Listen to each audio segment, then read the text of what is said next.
नमस्कार दोस्तों, मैं स्वागत करता हूं मेरे यूट्यूब चैनल सक्सेस राज क्रिप्टो में।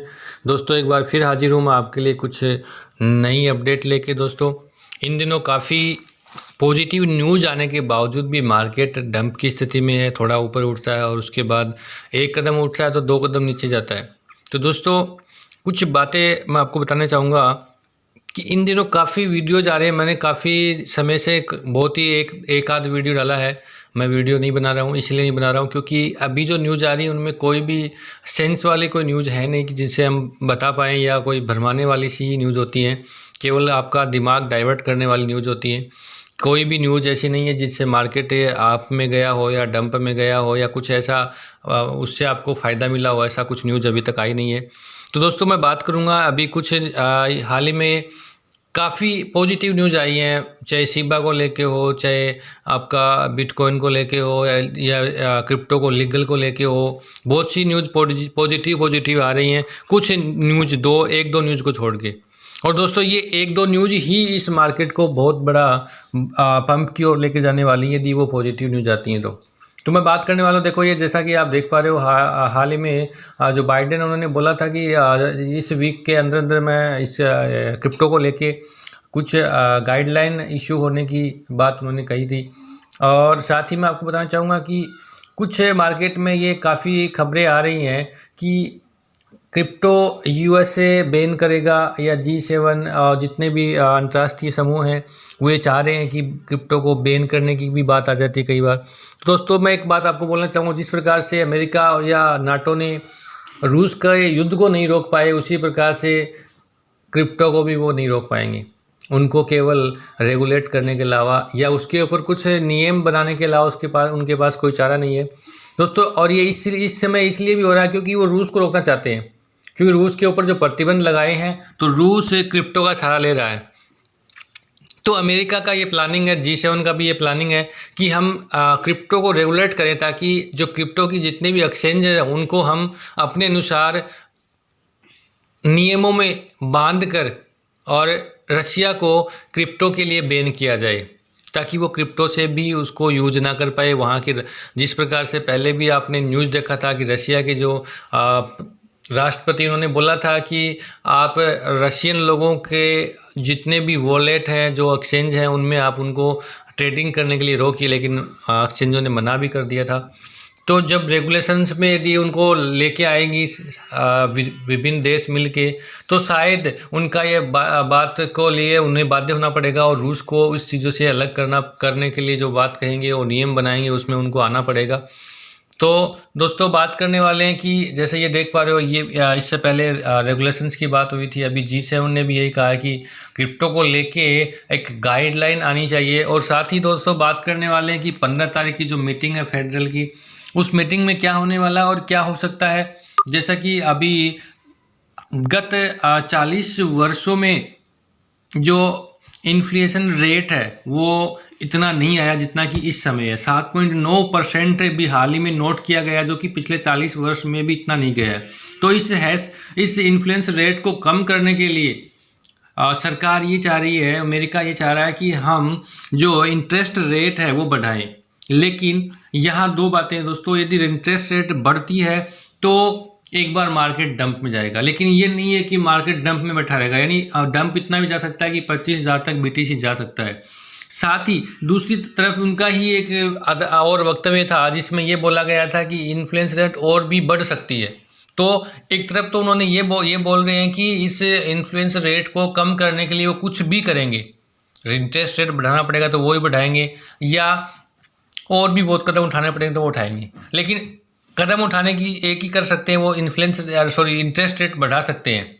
बाकी इसको बैन कर पाना उनके संभव नहीं है, बैन नहीं हो सकता, या उनको रेगुलेशंस में ला सकते हैं। तो रेगुलेशंस में यदि लाते हैं और इंटरेस्ट रेट बढ़ता भी है तो एक बार डंप आ सकता है, लेकिन लॉन्ग टाइम के लिए डंप नहीं, लॉन्ग टाइम तक डंप में नहीं रहेगा मार्केट। जैसा कि आपने पहले भी देखा, चाइना बहुत बड़ा मार्केट था और उन्होंने क्रिप्टो को बैन किया, तो एक बार मार्केट डंप में गया तो उसके बाद धीरे धीरे वापस फ्लो में आ गया। तो दोस्तों यहाँ दो बातें मैं आपको बताना चाहूँगा। एक तो दो पॉजिटिव न्यूज़ जब भी आ जाएंगी तुरंत मार्केट अप डाउन की पंप की ओर चलने पड़ेगा। पहला न्यूज़ तो यही है कि 15 और 16 को जो फेड की मीटिंग होने वाली है उसमें यदि इंटरेस्ट रेट को बढ़ाया जाता है तो दोस्तों मार्केट वहाँ से अपग्रेड की ओर चलने लग जाए। जैसा कि मैंने बात किया, जो rising fuel and food cost push as inflation rate 7.9% का नोट किया गया है। दोस्तों जैसे इस इन्फ्लुएंस रेट को कम करने के लिए इंटरेस्ट रेट यदि वो बढ़ाते हैं तो एक बार मार्केट डंप में जाएगा। और यदि, क्योंकि इकोनॉमी वैसे ही युद्ध के कारण से बहुत ज़्यादा अव्यवस्थित है, तो ये चाहते हैं कि यदि उस इकोनॉमी को देखते हुए इंटरेस्ट रेट नहीं बढ़ाते हैं तो वहाँ से भी मार्केट पंप की ओर जाएगा। साथ ही दोस्तों दूसरी न्यूज़ ये भी हो सकती है, बढ़िया न्यूज़ आज आ जाए कि रूस और यूक्रेन का युद्ध जैसे ही समाप्त होता है या युद्ध विराम की घोषणा होती है या उसका एंडिंग की ओर होता है तो उसके बाद भी मार्केट पंप की ओर जाएगा। दोस्तों साथ ही हम बात करने वाले हैं अपने ये इंटरेस्ट रेट के लिए बोला गया था, फेड पावल जो अध्यक्ष हैं उनके फेडरल के, उन्होंने भी यही कहा है कि इसका हम इंटरेस्ट रेट बढ़ाएंगे, लेकिन देखो होता क्या 15-16 को पता चलेगा। साथ ही हम भारत के लेवल भी बात करें तो भारत में भी जिस प्रकार से हम देख पा रहे हैं 1 अप्रैल से 30% टैक्स और 1% TDS की बातें हो रही हैं, तो 1 अप्रैल से 30% टैक्स लागू हो जाएगा। तो दोस्तों हमारे जो बहुत बड़ा ये कह सकते हैं मैटिक जो बहुत बड़ा प्रोजेक्ट है इंडिया का, और अपने इसमें मार्केट में बहुत अच्छा मैटिक का प्रोजेक्ट है, अच्छा मूवेबल भी है।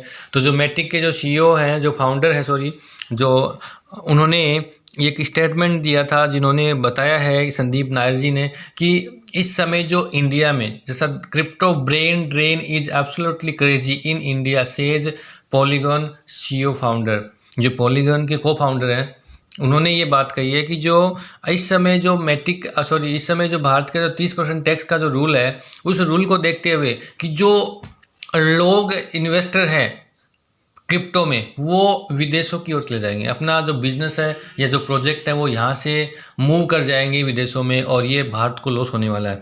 दोस्तों मैं इसमें बात करूँ, भारत में 15 मिलियन क्रिप्टो यूजर हैं जो कि या कहीं ना कहीं कोई प्रोजेक्ट में काम कर रहे हैं या इन्वेस्टर हैं, मतलब लोकल की बात करें टोटल 15 मिलियन क्रिप्टो यूज कर रहे हैं ट्रेडिंग के लेके, या प्रोजेक्ट में भी काम करते हैं या कोई वर्कर भी हैं, सारे मिला के हम बात करें तो इतने सारे लोग हैं। तो ये कहीं ना कहीं भारत की गवर्नमेंट को नुकसान होने वाला है। बाकी देखो कि क्या होने वाला है कि किस प्रकार का नियम सरकार ले पाती है। और साथ ही बात कहूँ तो बहुत से देश हैं जिन्होंने पहले 7% टैक्स लगाया था, किसी ने 10 लगाया था, लेकिन बाद में उन्होंने टैक्स फ्री भी कर दिया और केवल यही बोला कि हमारे यहाँ प्रोजेक्ट लगाइए आप, और यहाँ लॉन्ग टर्म तक आपको टैक्स में भी छूट देंगे, आप यहाँ अपना प्रोजेक्ट लगाइएगा। साथ ही एक देश हो रहा है मैक्सिको, जिन्होंने क्रिप्टो को लीगल कर दिया, तो ये भी एक पॉजिटिव न्यूज़ आई है।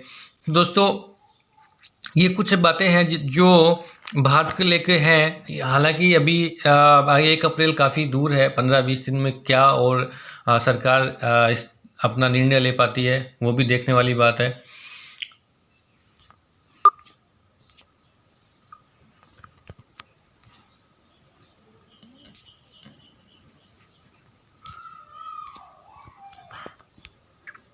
तो दोस्तों मैं आपको यही कहना चाहूँगा कि अपना रिसर्च खुद करिएगा, मैं कोई फाइनेंशियल एडवाइज़र नहीं हूँ, लेकिन इस समय जो मार्केट का जो स्टैंड है उसको देखते हुए, इस समय वर्तमान स्थितियों को देखते हुए मार्केट में आपको कोई भी प्रकार का मूवमेंट करने की आवश्यकता नहीं है, यानी बाइंग सेलिंग के ऊपर ध्यान नहीं देना है, केवल आपको शांत रहना है तब तक 15-16 तारीख को, जब तक कि फेड की मीटिंग नहीं हो जाती है और उसमें क्या डिसीजन होता है उसके बाद ही आपको निर्णय लेना है। तब तक आपको जितने भी रोज़ न्यूज़ अपडेट आते हैं कि ये हो गया वो हो गया, उन पे ध्यान नहीं देना है, थोड़ा सा आपको शांत रहना है। 15 और 16 को जैसे ही मार्केट में फेड की मीटिंग के बारे में खबर आती है, न्यूज़ आती है, उसके बाद ही आपको डिसीजन लेना है। तो दोस्तों मेरे द्वारा दी गई जानकारी आपको अच्छा लगा होगा, तो बिल्कुल अच्छी लगी है तो आप इस चैनल को लाइक शेयर और सब्सक्राइब करिएगा दोस्तों, क्योंकि इस प्रकार की क्रिप्टो से संबंधित न्यूज़ या कुछ नए जो प्रोजेक्ट होते हैं वो मैं आपके लिए लेके आता हूं दोस्तों। चैनल को सब्सक्राइब जरूर करिएगा दोस्तों। थैंक